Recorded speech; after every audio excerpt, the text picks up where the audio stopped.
And on today's episode, we've got one of the coolest muscle cars ever produced, the 1971 Plymouth GTX.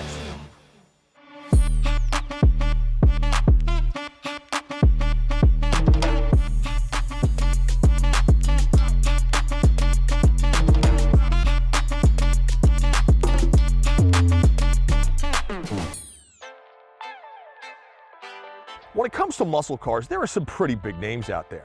You've got the Pontiac GTO, the Chevrolet Camaro, Ford Mustangs, Torinos, Chargers, and from the early 1960s until the mid-1970s, Detroit was pumping out some of the baddest street machines the world has ever seen.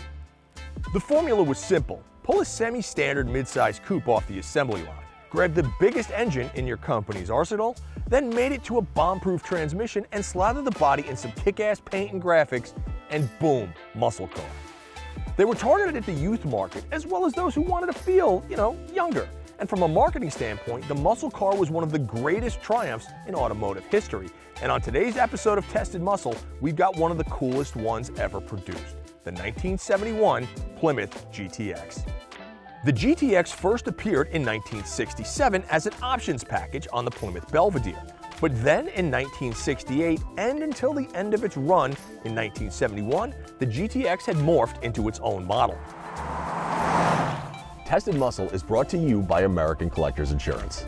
From specialized coverage and variable mileage plans to agreed value policies, make sure to head on over to AmericanCollectors.com and get a policy that's right for you now. Y'all may not realize this, but this is a rare car. In fact, less than 3,000 1971 Plymouth GTXs were actually made. That means it's actually more rare than a 2018 Dodge Demon. Now for some, the styling cues weren't that attractive back in the day, but right now in 2023, these are some of the most popular Mopars that you can actually buy. On the outside, the car got a little wider, it got a little sportier, it got a little more aerodynamic. A signature element of the GTX has always been kind of that blacked out grille with the stainless strip going across it to break up the quad headlamps. And this beautiful chrome grille in the back with, inset taillights. The fenders are flared to hide those big 15 by 7 inch wheels, well, big for the day. And all over the car, there are these little snippets of speed that Plymouth designed into the GTX. You could have optioned the 71 GTX in a host of different ways. This one, however, is one of the lightest option ones that I've ever seen. When this car was bought new, the owner had one thing in mind. They wanted to go really fast. So when you look at the options of this car, they're actually pretty sparse. Now, under the hood, you've got a big block 440, big 7.2 liter Mopar, right? 370 horsepower, 480 pound-feet of torque. The 440, in my opinion, is one of the greatest engines ever made. Dodge, Plymouth, Chrysler, they put these suckers in everything. And for a couple of reasons. One was their durability. You could put them in a truck, you could put them in a motorhome, you could put them in a muscle car, and they had loads and loads of torque. Again, 480 pound-feet in 71. So if I put my foot down, you nail it.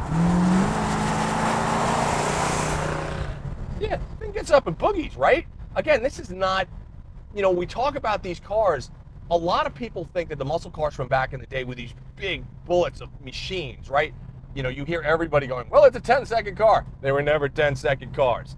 This car on a great day is a low 14, high 13-second car, depending on the DA, depending on the weather, depending on everything else. There were so many factors that factored into getting these things to go fast. And again, this one, super light option, right? Base 440, 727 transmission, 3-speed transmission, 8 3/4 rear out back with a set of 323 gears. Now the cool part about the 727, well, there are a couple of things. One, it is a bomb-proof transmission. Guys are running 7, 8, 900 horsepower through, a 727 and they always take it. Two, it's one of the fastest shifting transmissions of the day. So most people don't realize this, but a 727 was one of the first automatic transmissions that could shift faster than somebody could actually throw a shift. That's why you see a lot of drag races, even today, still using 727s in their drag cars. As for the rear end, burly 8 3/4, right? 323 gears. Now a 323 was a nice compromise, right? You didn't have the crazy 410 for that massive off-the-line acceleration, you didn't have a crazy rear end gear like a 410, which meant you could, be tacking out at like 3,000 RPMs at 55 miles an hour. And you also didn't have a low kind of a dead gear like a 276. Now, those gears are great for the highway because you could lump along at 80 miles an hour all day and you wouldn't be spinning the motor that hard. But a 323 was kind of a nice combination of an around-town gear, a performance gear, and also a highway gear. You have to remember that back in 71, people weren't driving around at 80, 90 miles an hour like they do on modern interstates. So cruising at 60, 65 was totally acceptable because that's what everybody else was doing. The other thing to remember is cars back then didn't have the aerodynamics to cruise at 90, 100 miles an hour. These windows right here, these window seals, once you start getting up to speed, it's pretty loud. You hear everything in this car. So, cruising at 65, totally fine. Cruising at 95, not so much. The original owner of this GTX went really light with the options. And what do I mean by that? Well, it's got power steering. That's it. Just power steering. I'm Gary Lusky. I'm from Ionia, Michigan. And I brought with me today a 71 GTX. It's B3 blue, medium metallic blue, very little options, AM radio, automatic transmission, that's it. As you see it today, it's a stock, pretty much stock 440, has a mild comp cam in it. Other than that, it's just the way it came from the factory. If you look at the body is also very lightly optioned. I mean, you have the GTX monikers around, and those came totally stock. The hood, totally stock. You have call-outs on the hood, but they're non-functional air vents. They're just there for looks. And that's okay, because this car's amazing in its own right. Brake-wise, we're talking four-wheel drums. Does it stop? Yes. Does it stop well? Not really.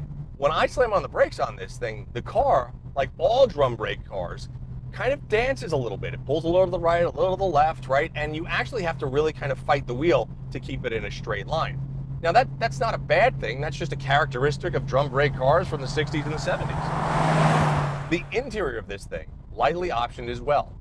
The gauge cluster on this thing shows you everything you need and nothing you don't. I've got my speedometer, oil pressure, gasoline, alternator, temperature.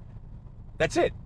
It's a 440 GTX and there's no tack. I mean, the tack was part of the rally gauge package, which this doesn't have. But I mean, that's kind of okay.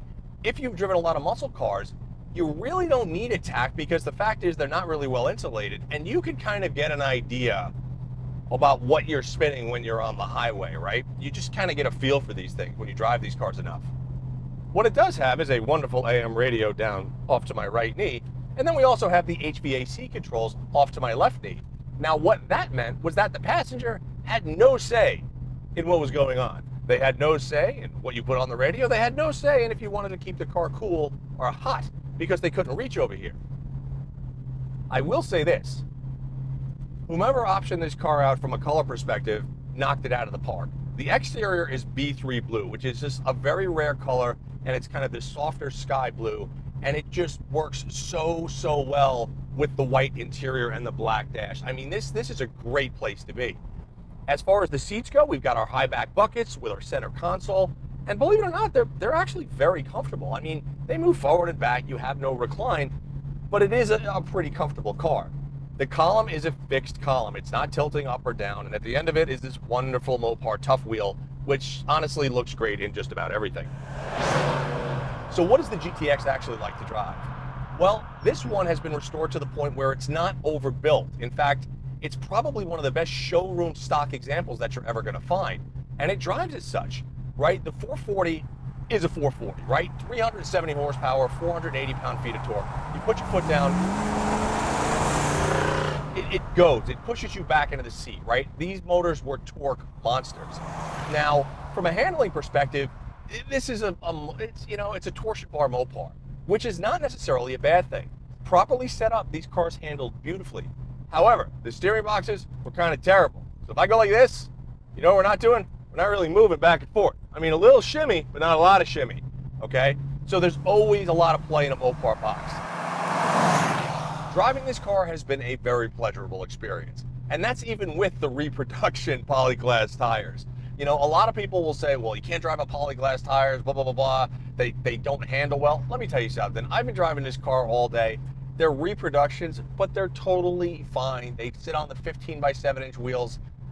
They're great. Now, if you want a modern tire, fine, go for like a BFG radial, which is not really a modern tire because, well, they're like hockey pucks, but they're probably better than the polyglass ones. Otherwise, just a great experience. Oh, again, I'll probably say this in every single muscle car video I ever do. I love, love, love the fresh air vents. I pull it out, I get fresh air circulating around the cabin. It keeps me cool. You know, today is probably, I don't know, low 80s. Windows are closed, no AC, but I got my vents and they work spectacular. So Mike, yes, I have a question. What is it? Where do I go to buy my 71 GTX? I'm going to tell you. You go to Hemmings.com, you check out their auctions, you check out their online classifieds, you check out their make offer pages, because we've got over 25,000 cars online at any given time. We are the Muscle Car Bible. We are the largest online classifieds in the world. So if you want one of these, if you want any muscle car, if you want any vintage truck, anything, go to Hemmings.com, check us out. I promise you, you will be happy you did so. So do I have any closing thoughts on this thing? I do. It's great. I love it. It's one of the best period correct, you know, not over-restored muscle cars that I have driven. I wouldn't hesitate to drive it across the country, and I thank Gary, the owner, for letting us experience and drive it. As you guys know, I am somewhat of a Mopar guy. The fact that this has a big honking 440 under the hood lets me go like this and just have smiles and oodles of fun. Folks, these cars are great. If you've ever wanted a GTX, if you've ever wanted any muscle car, I'm telling you, don't wait. Go buy your dream car, go enjoy it, build it, restore it, do whatever you want, but don't skip out on one of the greatest genres in the automotive hobby, the American muscle car. They don't get any better. They really don't. They just don't. 4-year-old right now. 4-year-old.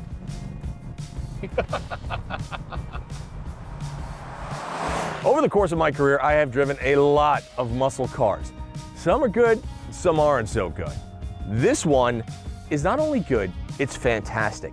It's the perfect example of what a 71 Plymouth GTX should be, and we have to thank the owner Gary for letting us experience it.